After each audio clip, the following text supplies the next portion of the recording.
Hi, it's Paul here from selfhelpforlife.com, and in today's video I'm going to talk about how to use the presuppositions of NLP to change your attitude.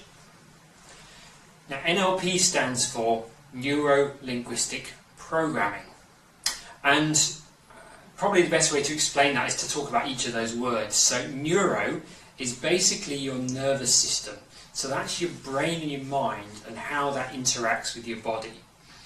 Linguistic is your words and language, and that includes verbal and non-verbal communication. And programming, that's your habits. So that's habits of thoughts, which are often unconscious, and also the habits of behaviour as well. And I often call these TFB loops, which is thoughts, feelings and behaviours. So this can all happen really fast, but we have a thought which then generates a feeling, which then generates a behaviour. And the idea with NLP is if you can become more conscious of those, then you can start to change those, and that gives you more choice. And NLP is a lot about choice. Now, NLP is fundamentally an attitude, which is what I'm going to cover with the 10 presuppositions. It's also a methodology, and it leaves behind a trail of techniques. NLP was created by Richard Bandler and John Grinder, and they basically modelled successful people in the 70s and then came up with the methodology that we have today. So the first presupposition of NLP is the map is not the territory. So the idea is that we all have our own perspective, our own map of how we see the world, but that's not the same as the territory, which is the world. So if you think about it, if we want to get from A to B by car, we'll probably use some kind of road map, and that road map will have all the roads very clearly marked, the motorways, the highways, the freeways, but probably won't have much in the way of like terrain or what the countryside looks like. If you were hiking, you would have a different kind of map that's going to have all the contour lines on and the bush tracks and those kind of things. And if you were sailing, you probably have a map that tells you where the water's deep and where the water's shallow. So each of those three maps has different information, and it has that different information because it leaves a lot of information out. And that's what we do as well. So our maps of reality, our maps of the world, leave a lot of information out and focus on certain bits of information. So if you think of the map as our internal experience, and that consists of our beliefs, memories and past experiences, and we interpret the world based on our map. Okay? And the reason that we have a map and that our viewpoint and everybody's viewpoint in perception isn't the same as reality is because we can only take in about 7 to 9 bits of information at any one time anyway. It's actually 7 plus or minus 2, so up to 9 in total. So the two different people will take in different information about the reality, the experience that they're in at the time. And everyone is unique in that way, so that gives everybody different perspectives on life as a result. And the idea with NLP is that over time you can expand your map. Your map can become more detailed, and that will give you more choices in the future. So that's the first one, the map is not the territory. The second one is respect each other's model of the world. And this really comes down to just respecting each other, just respecting other people. And the idea here is that once we recognise that everyone has a different viewpoint, a different interpretation, a different map, then we can realise that these people are not right or wrong. It's not that their perception is wrong and our perception is right. Instead, you can develop an attitude of curiosity, and this is very important in NLP as well. And you can just become very curious about their map of the world, their belief system, how that's different from yours, rather than getting into a kind of fighting match as to whether you're right and they're wrong and that kind of thing. And one really good exercise to do that is something called perceptual positions. Okay, so the idea of this is that there are 3 perceptual positions. So the first one is looking at something from our own eyes. So that's the one that we're very familiar with, okay, because we do that all the time. Now, if you're in a communication or working with another person, what can be very useful is to go into what is called second position, which is viewing that experience from the other person's eyes.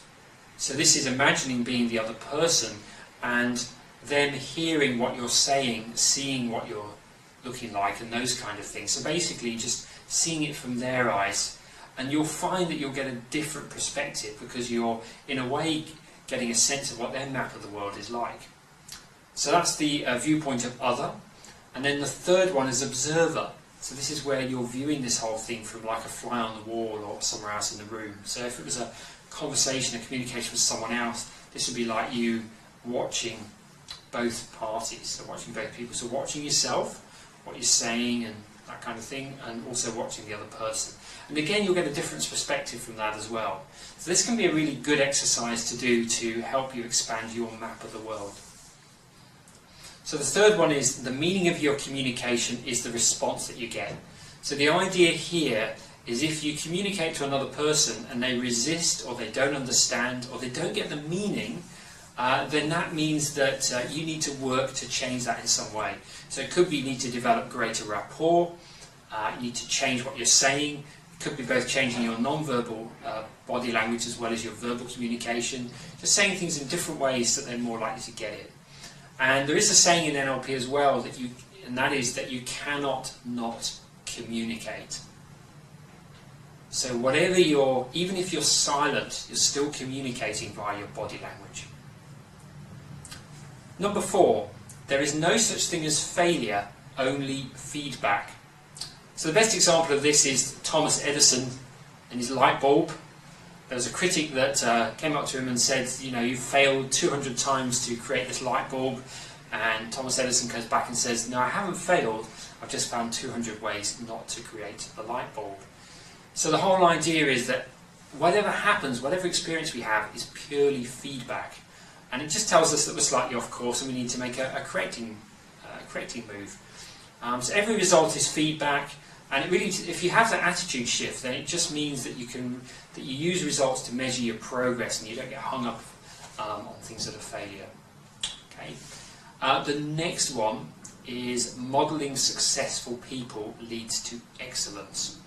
So NLP actually came about from modelling. So Richard Bandler and John Grinder modelled very successful people in the 70s. They modelled a very successful family therapist, Virginia Satir, who was getting incredible results with clients that other therapists just weren't getting.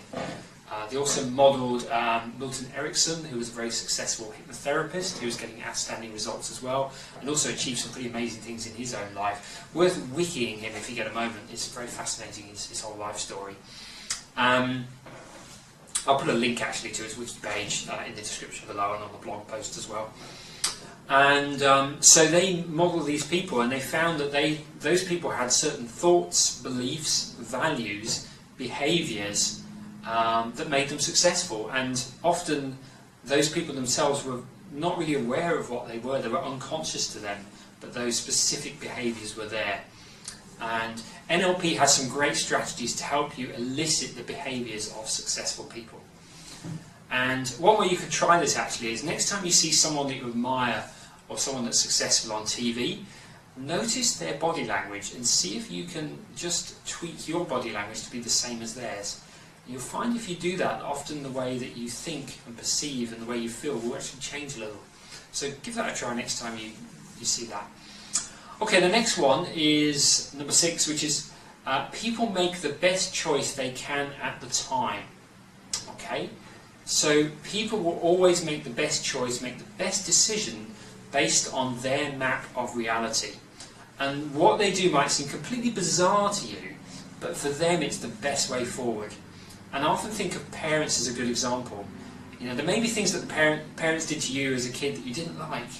But they did that because that was the best way they knew to help you learn the difference between right and wrong and help you grow up to be a good, well-rounded kid. And bearing in mind that they might have had a lot of other stuff going on in their life as well, that meant at times they weren't maybe able to do that as well as they wanted to do. So the idea with NLP is that people make the best choice, but over time they can upgrade their map. Their map can become more detailed, and that way they will make better choices and develop new beliefs in the future. And we also act based on the awareness that we have at the time, and that awareness will change over time as well. So if you think back to times, if there's other people that have caused you pain in the past, remember that it was their awareness at the time that they were trying to do the best thing to fulfill their need. Okay, they just didn't know a better way to do it. And if you can think of people that have hurt you in the past in this way, that can help with your own healing, and that can help release stuck emotions as well. And the next one is people work perfectly. So no one is wrong or broken. People function perfectly, even if the behaviour that they're doing is ruining their life in some way. Okay? It's like every behaviour has a structure or a strategy to it. And again, that strategy is really their beliefs that generate their thoughts, their feelings and their action. And if that person can find a more effective strategy, which they could do by modelling other people, then they will develop more useful behaviours to achieve more desirable outcomes. So number 8 is the idea that every behaviour has a positive intention. And really there's two positive intentions. One is anticipating pleasure, and the second one is avoiding pain. And if you can separate the intention from the action, then that means that you can find ways to help that person meet their intention in a more useful way. And that's something I do quite a lot with my hypnotherapy clients, is they'll have some kind of behaviour that's not working for them, but I often find out what that intention is. And then once we know what that is, they can often find other ways to achieve that behaviour. And if you remember, I did a video and blog post fairly recently about the human needs, the 9 essential human needs, I think it was called. I'll put a link to the description in the description to that as well. But sometimes if one of those needs isn't being met, then the behaviour, they'll do behaviours and take actions that try and meet those needs in maybe a not resourceful way. And okay, so the next one, number 9, is mind and body are a connected system. Okay, and the mind influences the body, and the body influences the mind. Okay, and one great little exercise I learned when I did my NLP training back in the 90s now was, if you feel depressed, try looking up. And you'll find that if you feel depressed and you try and look up, you can't feel depressed. That feeling will actually disappear. So next time you're feeling a bit down, give that a go. That's really helpful. And another one I do, again, a lot with my hypnotherapy clients, is deep breathing. So when they start to breathe more deeply, they tend to find that their thoughts start to slow down, and those anxiety-producing thoughts tend to become, they tend to seem quieter in their mind and less obvious. So that can really help as well. And I mean, deep breathing also has other benefits in terms of changing the blood flow in the brain, which I won't go into now, but that can also affect levels of anxiety and things like that as well. So the mind and body are very much connected, and I think that's pretty much accepted by most people in the world these days. And number 10 is if what you're doing isn't working, do something else. So the key thing really is here is to start by doing, but soon you'll figure out what is working and what isn't. Okay, and then it's a case of really noticing what's working and doing more of that and refining as you go along. Okay, and again, if you have that attitude of curiosity, you know, what would happen if I did this, which is really behind NLP, then it really encourages you to take action because you're really curious to see what's going to happen, and then you can just adapt accordingly as you need to. So those are the 10 presuppositions of NLP. If you just think about those and how they can really affect your attitude, I mean, if you have this idea that the meaning of your communication is the response that you get, then your attitude shift is going to be that you're going to take responsibility for your communication. That's quite a big shift.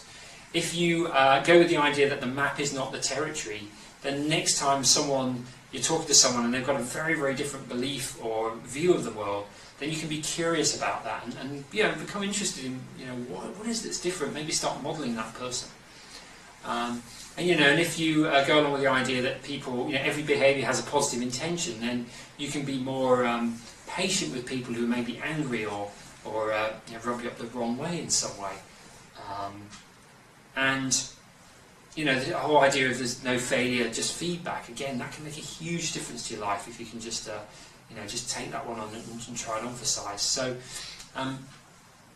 A lot of people think of NLP as all these complicated techniques, but really that's the methodology behind it, that's the attitude behind it.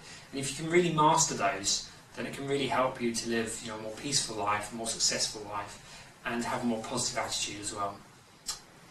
If you enjoyed this video, please do leave a comment below. I'd love to hear what you think, and do subscribe to this channel and click the bell notification, and that way you'll receive updates whenever I release a new video. So I'd like to thank you for watching, and I look forward to talking with you again soon. Bye for now.